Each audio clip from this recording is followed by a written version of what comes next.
The harsh New England winter was finally receding, leaving behind a brittle, grey landscape that offered no warmth. In the small, working-class town of Ashford Creek, the air bit with a relentless chill. At the edge of town, where the asphalt cracked and the streetlights stuttered, the old bus stop sat alone. It was after dusk, and most people were already inside, seeking the solace of heat and light.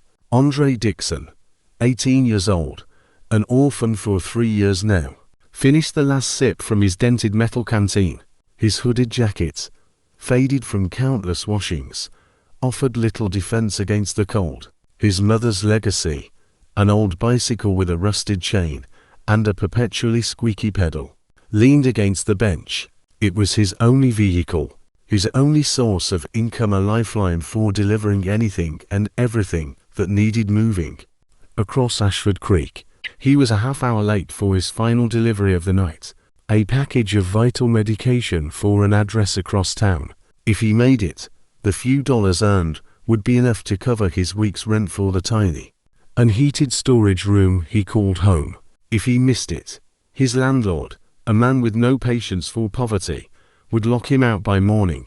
The difference between survival and sleeping on the street was a single delivery. As Andre adjusted the strap of his messenger bag, his eyes caught the lone figure by the curb.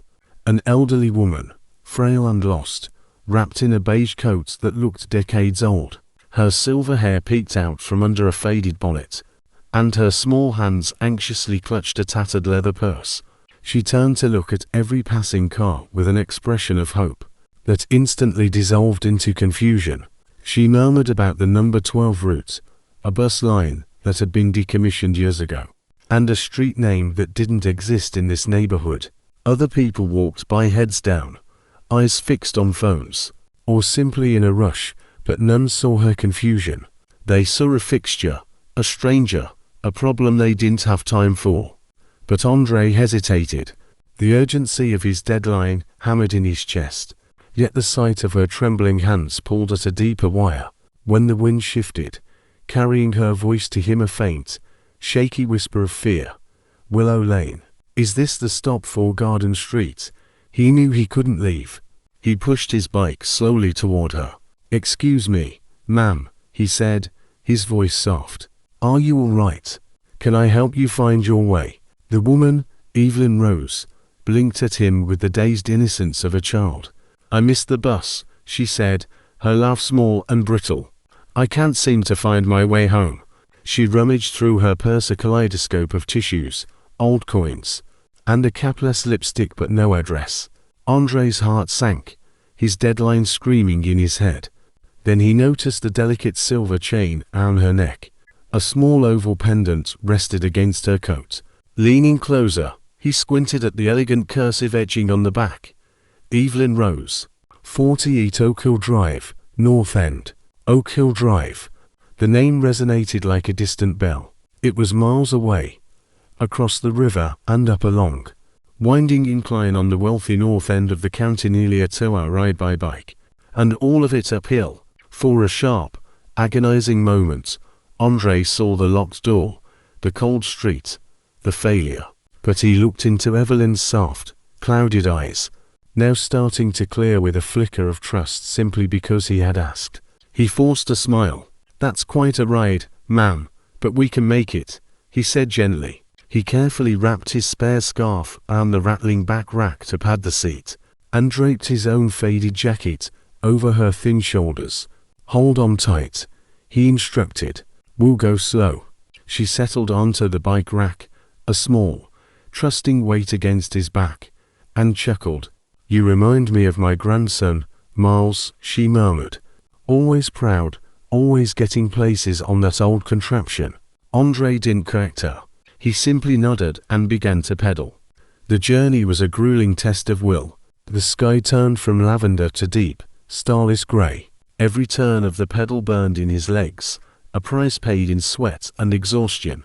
They passed sleeping fields glazed with frost, crossed bridges lit only by the pale moon, and paused once for a moment of shared rest. Andre spent his last dollar on a warm cup of herbal tea from a gas station, insisting she take the first sip. It was close to 9:30 p.m. when they reached the tall, iron gate of 48 Oak Hill Drive. The whitewashed estate house, sprawling and silent, appeared like a vision in the dark. Andrei's legs were shaking, his hands numb, but relief surged through him. He knocked, and an elderly man in a housecoat, Charles, the estate manager, flung the door open. His expression morphed from panic to profound relief. "Mrs.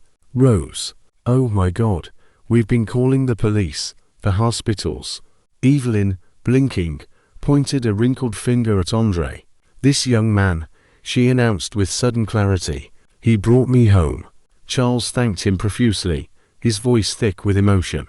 He offered food, warmth, and a ride back to Ashford Creek. But Andrei, weary and conscious of the lost time, shook his head. "No need," he said, a quiet dignity in his voice. "I just need to get back." He scribbled his contact number on a torn receipt, a simple formality in case she needed an errand run another time, and handed it to Charles. Then, he got back on his bicycle and rode back down the long, freezing hill, pedaling toward an eviction he couldn't outrun. The quiet gift, the silence of the ride back was sharp and lonely. The town lights were far ahead, a mocking shimmer against the dark. Andrei arrived at his boarding house near midnight, his heart heavy with dread and his legs screaming from the effort. He searched every pocket for his key. It was gone. Then he saw it.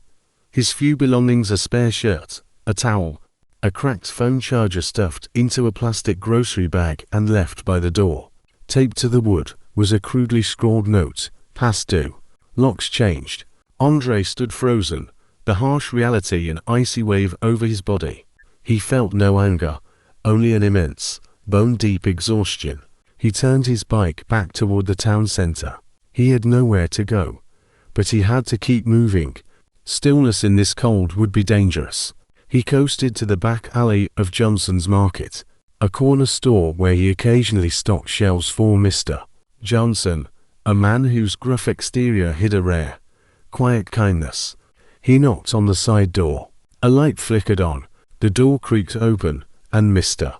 Johnson, in a heavy robe, took one look at Andrei's hollow eyes and sighed. "Didn't make rent, huh?" Andrei simply shook his head. Mr. Johnson stepped aside.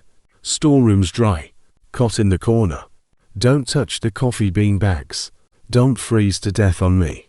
Andrei murmured a thanks and collapsed onto the thin mattress. The room smelled of cardboard and spice, and the old radiator groaned. But it was dry and relatively safe. He drifted into a deep sleep, his last thoughts not of the locked door, but of Evelyn's gentle hand on his shoulder and the quiet trust in her eyes. Miles away, in the quiet grandeur of Oak Hill, Evelyn Rose sat fully awake. She held the torn receipt with Andrei's number, staring at it. She was no longer confused. The fog had lifted, leaving behind a profound memory of his selflessness. She whispered his name like a promise, already planning. The morning arrived pale and hesitant. Andrei was sweeping the floor when the door chimes signaled a customer. A sleek, polished black sedan had pulled up, the kind of car that was an anomaly in Ashford Creek. A tall, impeccably dressed man stepped inside. "Excuse me," he said, his voice smooth and authoritative. "I'm looking for a young man named Andrei." Andrei, wary, stepped forward. "That's me. I am Mr. Thompson," the man replied. "Miss Evelyn Rose sent me. She insisted I find you.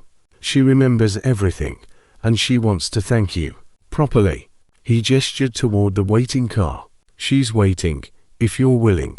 Andrei felt the weight of his poverty against the man's polished presence. "I just wanted to make sure she got home safe," he insisted quietly. "That's all it was, Mr. Thompson regarded him, his expression thoughtful. "And you did. But she believes you gave her back more than directions, Andrei. She believes you gave her back a sense of herself." He paused. "She'd very much like to tell you that in person." Mr. Johnson, leaning over his coffee mug, simply shrugged. "Go," he advised. "Your cot will be here if you need it." Andrei nodded, took a deep breath, and followed the man out. The drive was surreal. When they reached the estate, Charles led him not to a grand room of judgment, but to a sun-filled sitting room lined with old books. Evelyn Rose was seated by the window, her demeanor composed, her eyes sharp and clear. "You," she breathed, rising slowly. "You brought me home." She reached for his hands, her grip surprisingly strong. "You didn't treat me like a stranger. You made me feel safe." Andre bowed his head, the sudden praise too large for the simple act he'd performed. Evelyn leaned forward, her voice dropping. "I don't know your story, Andre, but I know your character. This house has too many rooms and not enough kindness. I would be honored to offer you a place here, not for a week, but until you find your feet. I want you to stay." The offer was staggering, a sudden, bright light in the overwhelming darkness of his life. Andre, still clinging to his hard-won independence, hesitated. "That's generous, truly," he said, his voice low. "But I didn't do this for an exchange. And that," Evelyn said softly, her eyes unwavering, "is exactly why I want you to stay." Andre did return to the market that night. He slept on the cot one last time, needing to make the decision on his own terms. But in the morning, Evelyn was waiting for him at the store, alone. "I have a home with too many rooms and too few reasons to keep them closed," she repeated. She handed him a folded piece of thick stationery. "This is simply an invitation. No strings, only support. And," she added, her voice softer, "we'll find a way for you to return to school if you still want that." Andre looked up from the note, his eyes finally meeting hers without fear. "I'd like that," he said. "I'd like to come." That afternoon, he packed his few belongings. Mr. Johnson simply nodded and handed him a paper bag containing a sandwich and an apple. Life at the estate was peaceful. Andre was given a bright room overlooking the garden. Within a month, with Evelyn's quiet support, he received a full scholarship through a fund she had established in his name, allowing him to return to school. Evelyn never treated him as a charity case. Instead, she welcomed him into the rhythm of her life. Long discussions over tea, and weekends spent planning. Together, they founded the Willow Light Fund, named in honor of the street she couldn't remember and the kindness she would never forget. Its mission was simple: to support young people with potential but no path, and to ensure that dignity and care were never luxuries. Andre became the foundation's first intern, helping to design programs and outreach. He still rode his old, creaking bicycle into Ashford Creek sometimes, not out of necessity, but because it reminded him of where he had begun. Each time he passed the old bus stop, he would slow down, tip his head toward the sky, and smile. Because sometimes, you don't find home, it finds you. And sometimes, all it takes to change the course of a life is the willingness to stop, to see someone clearly, and to ride a little farther than you planned.